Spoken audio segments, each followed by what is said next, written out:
I wanted you to look at it's been 8 months, as we mentioned, since that vote to oust you. There were these are the 8 Republicans that you mentioned.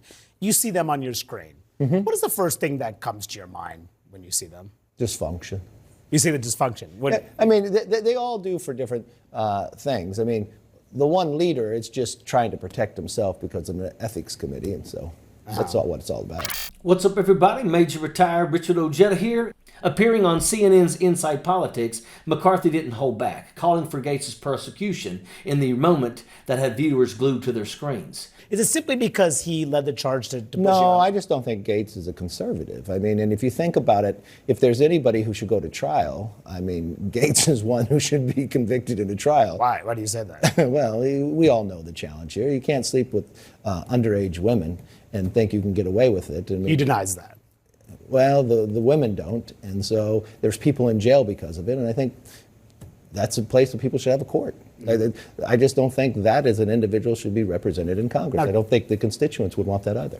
The tensions between McCarthy and Gaetz have reached a fever pitch, and the former Speaker isn't pulling any punches.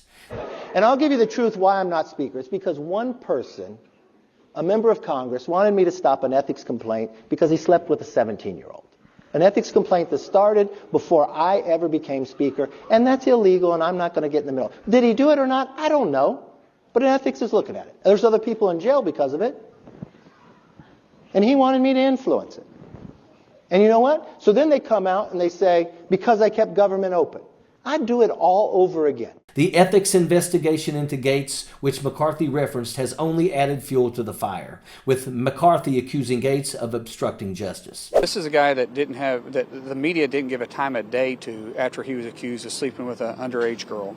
And there's a reason why no one in the conference came and defended him, because we had all seen the videos he was showing on the House floor that all of us had walked away of the girls that he had slept with. He'd brag about how he would crush ED medicine and chase it with an energy drink so he could go all night. This is obviously before you got married. All of a sudden he found fame because he opposed the Speaker of the House back in November.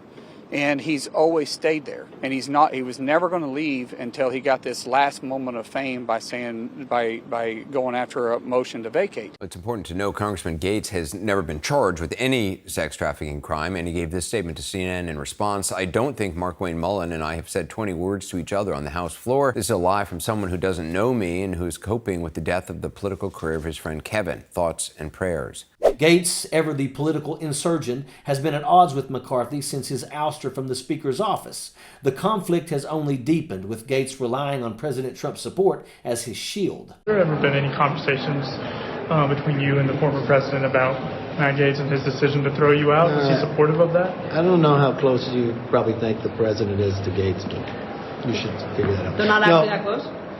Gaetz makes it out to be like they're... I'm sure Gaetz probably makes a lot out of it. He probably lies about who he sleeps with, too. This isn't just a political spat, it's a full-blown vendetta. The stage is set, the tensions are high, and the stakes couldn't be greater. The showdown between McCarthy and Gaetz is shaping up to be one for the history books. As McCarthy prepares for the ultimate showdown in August's primary, he's backing Gaetz' opponent with everything he's got. McCarthy's grievance is like a powder keg ready to explode, and the nation is watching as he takes on Gaetz in a battle of political obstructionists. Who's going to come out on top? It's certainly not going to be the American people. As the showdown between Kevin McCarthy and Matt Gaetz gets underway, one thing becomes abundantly clear. The American taxpayers will be left footing the bill for any spectacle that's fueled by pettiness and political posturing. What's began as a clash of egos spiraled downwards into stupidity. This is what the Republican Party has to offer. Chaos at the taxpayers' expense, and it's absolutely unacceptable.